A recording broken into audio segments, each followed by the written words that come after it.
I know nobody really gives a shit, but here's how I would have done a 6-episode season of Channel Zero No End House. The reason I'm making this video is to basically put my money where my mouth is, and even though I haven't been challenged to do so, I'm going to put up or shut up and tell you exactly how I, personally, would have adapted the Creepypasta No End House into a, again, 6-episode, basically miniseries.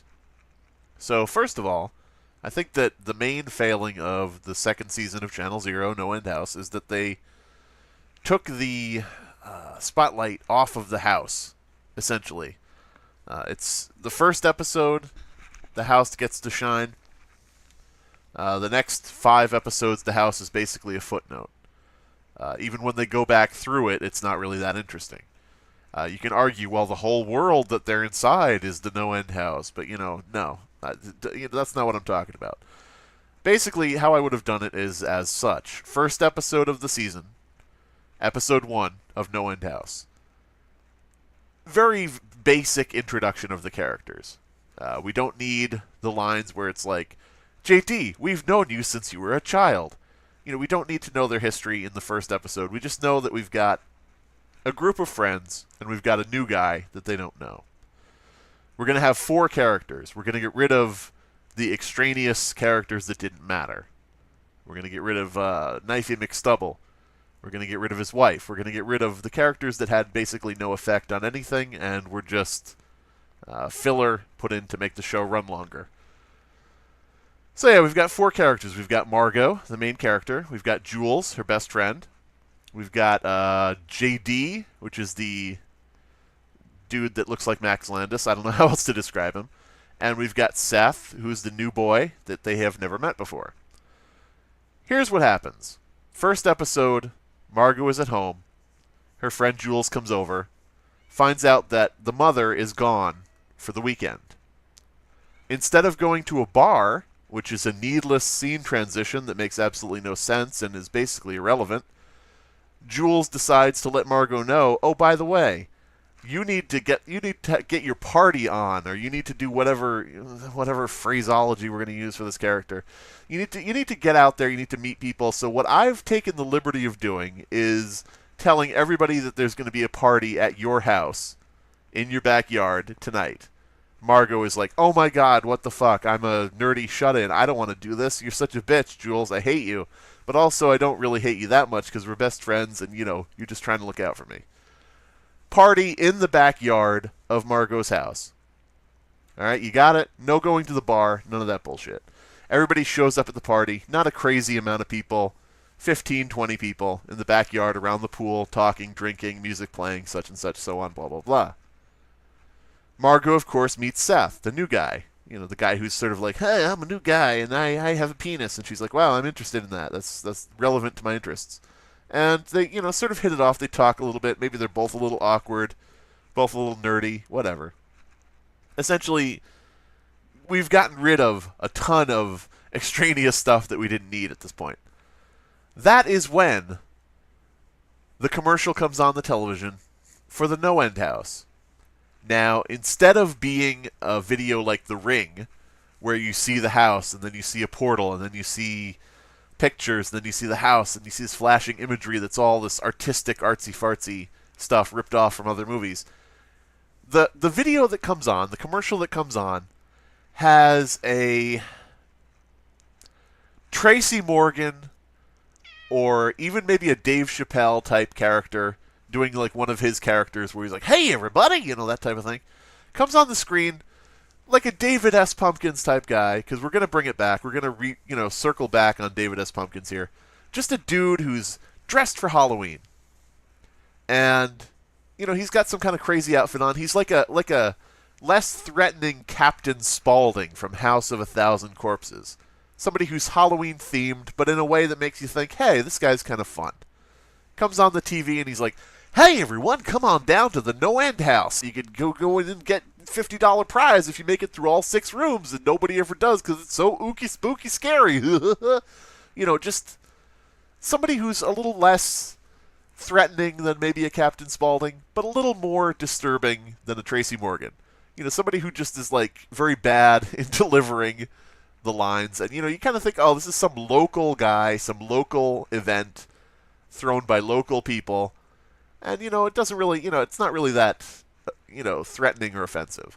Because first problem, first and foremost, is why would you go to a random death house that is screaming at you, saying, "I am supernatural. I've interrupted television programming to show you an impossible Ring video." It doesn't make sense. So we're gonna make the commercial a cheesy fuckfest with some doofy ass guy telling you, "Come on down to the No End House." So yeah, it's Halloween. I forgot to mention that. We're going back to it being Halloween. The characters decide to go to this thing because, why not? The guy Seth seems really into it. He says it's really cool. He's heard about it before. It's sort of like a traveling circus. It goes all across the United States, showing up in different locations on Halloween. Seth seems really into it. Not the other guy, not JD, but Seth. And so they go to it. He manages to convince them to go. They get in the car. They drive to the Halloween house. They make sure that everybody at the party has been dispersed so that they're not going to fuck up the house while they're gone. They go to the No End House. The No End House is made up for Halloween. It's got jack-o'-lanterns out front. It's got fake, skeletons in the yard. It's fucking goofy. It's funny. It's weird. It's not threatening at all. It's just silly. It's like something your aunt and your other aunt, your two aunts that live together, where one isn't really your aunt, would, make up their house for Halloween, and they'd go overboard. They'd have the big inflatable ghosts out on the front lawn, just be like, we really go all out for Halloween, and we love holidays, and blah, blah, blah. So it's, like, cheesy. It's, silly.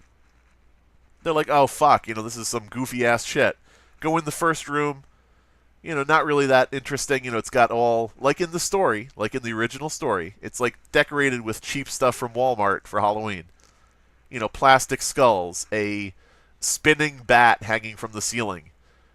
Just different shit like that. A bowl of witches' eyeballs in the center, which are really boiled eggs. Just goofy stuff like that. Non-threatening, silly, stupid. Characters are like, oh, okay, all right, well, Seth, you seem really into this. And Seth is like, no, it's cool. It gets better. You'll see.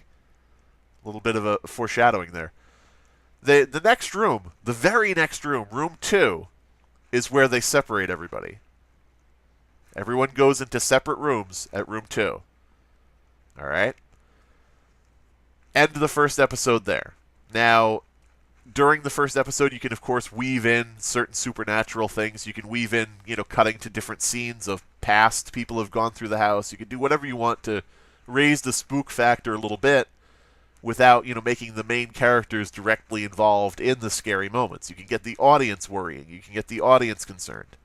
But yeah, first episode ends there. Next 4 episodes each follow one character through the house. You got it? The first of the 4 episodes, this would be episode 2, follows Margot through the house. Margot goes through the house. She could be faced with her dead father as a spirit or a ghost or whatever the fuck you want. Not a cannibal that eats her memories. Just something in the house that's spooky and scary. She's going through the different rooms, trying to get through each room. Each room is more disturbing and strange and random and off-putting than the last. And eventually, she gets through room 5. But she's, this is the show where we're establishing something ain't right about this house. The rooms are a little bit impossible. The rooms are a little bit crazy. It's like The Shining. None of the geography of where the rooms line up makes sense. Stuff like that. Episode 2. Episode 2, we follow JD. JD goes through the house. Maybe he gets replaced by a clone of himself again. Who knows? Whatever JD's story would be. Doesn't really matter. JD was sort of a non-character in the show, so it's hard to really... I would have to just totally make up what his character is and what his motivations are, right now, and I'm not willing to do that. JD goes through the house. He has an entirely different series of rooms. The next, 4 rooms he goes through are entirely different from the ones Margot went through. Maybe his is more of a present and violent threat. Maybe he's actually being pursued by some sort of creatures through the rooms. You could make this the episode that is more akin to the physical, body horror or, whatever you want of, that sort of genre of horror. First episode more psychological, more cerebral. Second episode, more about like the body horror, the more visceral, the more gore-related horror. Then we move on to episode 3. I'm sorry. I got the episodes out of order, but you get what I'm saying. The first episode of them going through rooms is with Margot. Second episode with them going through rooms is with JD. But really those are episodes 2 and 3 of the season. So counting those as episodes 2 and 3, we get to episode 4, where we follow Jules. Now with Jules, we can get really artsy-fartsy. This can be like, a reference to the... If you get what I'm doing here, I'm referencing genres of horror for each room. So, the episode with Jules could be more, like the esoteric kind of thing. You can get the Olivier de Sagazan type stuff going. You can get the heads, the busts of people that split open. But here's the interesting thing. In Jules's rooms, she meets up with Margot. And through her episode, where she's trying to get out of these rooms, we discover that Jules has harbored a secret crush on Margot, which would be something, that wasn't really addressed in the real season of No End House, but seemed like something they were going for that they never capitalized on. But here's the thing, at the end of that episode, we find out it's not really Margot, it's just another projection of the house, trying to get her to stay in the house with her. So, we've got this thing going on here where by deception, or by lure, or by just outright threat, the house has been trying to get each of these people to not leave the rooms. So with Jules, it's trying to lure her to stay with Margot. Next episode, second to last episode, that's the one where we follow Seth through the house. Now, if you remember the original show, or the actual show, I should say, Seth is the one who lives in the house. He's the one who is actually kind of like the villain of the whole series, as it turns out, because he's the one who has been luring people into the house, to feed the house. So, in Seth's episode, as he travels through the house, we start out with him going from room to room, and we see that he's not really affected. The house is like trying different things. The house tries to pull some psychological horror on him. Doesn't work. The house tries to frighten him with some very visceral, very, in-the-moment jump scare type horror. Seth isn't fazed by it. He doesn't give a shit. So we're starting to think, what is with Seth that he's not scared of anything in this house? It's crazy. Finally, Seth gets to, like, the last room he's going to go through before he gets to the, final room of the house. And just sitting there in the room, in a folding metal chair, in a stark white room, is the guy from the commercials.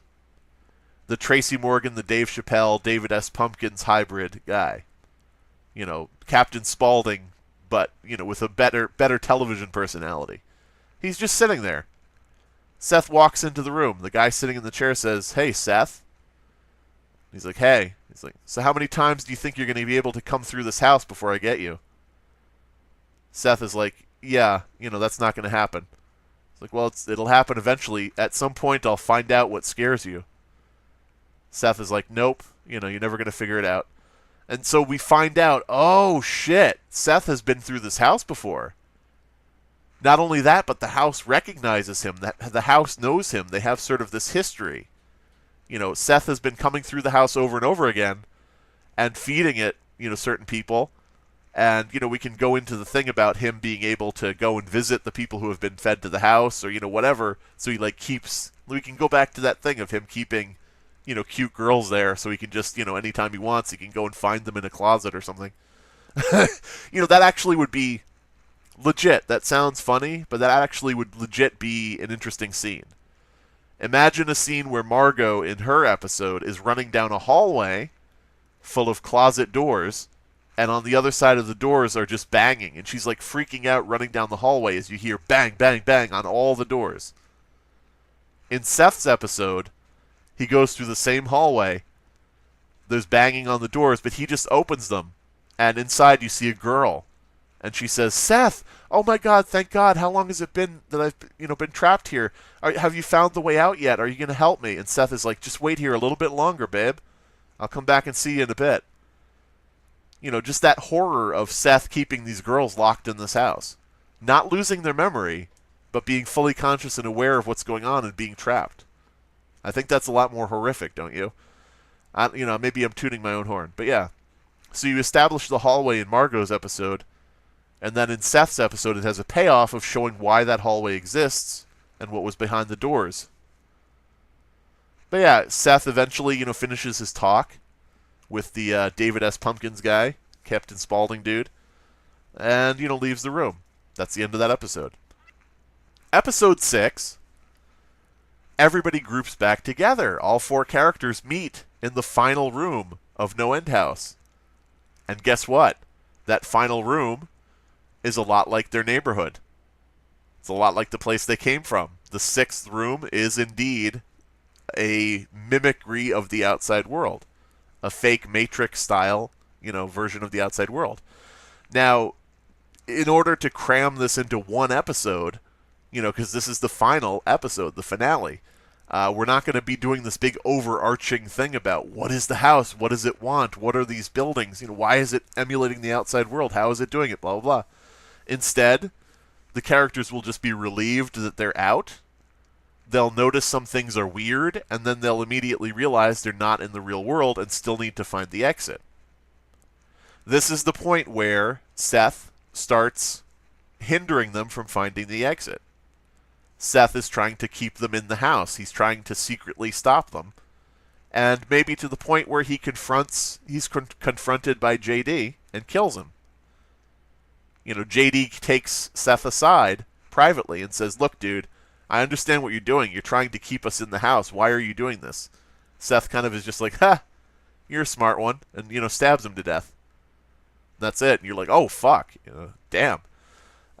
So yeah, you have that whole thing of now they're trying to find their way out of the final room together, and Seth is trying to stop them. You build up to the thing of, Seth becoming a violent sociopath that we've established beforehand with his episode, and, trying to keep them there by force.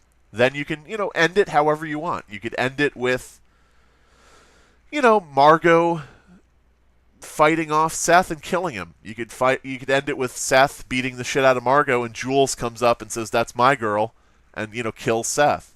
You could end it with Seth killing Jules, and, whatever. It doesn't matter. At that point, you're golden. At that point, you just run for the finish line, and you sprint through the tape, and you collect your trophy. Because now you've created a story with sensible parts and segmented stories.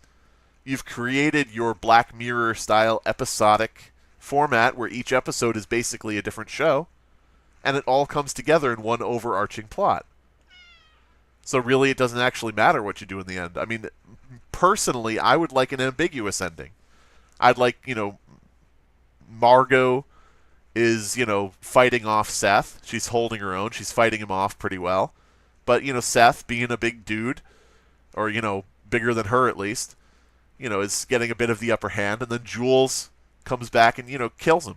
And then in the end, you don't really know. They exit the house and they sort of are going back to their normal life. But then, you could toss in some crazy little thing. Like, you could just toss in the fact that as they're, going home, as they're going back to Margot's house, they notice that on her front door, is still the number 6 or something. And, it just would be like, that would be the ending. Just some kind of crazy little touch. Because in these, here's the thing. The way I've done this is trying to pay homage to all different types of horror, different genres of horror. And I think that there's no better way to end that than with the cliche trope of, but it's not over yet. It says the end with a question mark, that type of thing. So I don't know. I think that would work pretty well. But yeah, I don't know. Let me know what you think. If you think my plot would be better than the actual plot, let me know if you think my plot is worse than the actual plot. If you prefer ghost dads who 3D print cadavers of your family members that are full of caviar, and then they eat the caviar, and whatever else. I mean, if you prefer that, if that's your thing, that's cool too. But just let me know what you think. Either way, even if you think my pitch is shit, and if you think my pitch is shit, maybe tell me what your pitch would be. Let's have a discussion about it. But yeah. that would be how I would have done No End House for Channel Zero. I'm not sure if I'll do this for Candle Cove. Maybe the time has passed for that, but we'll see.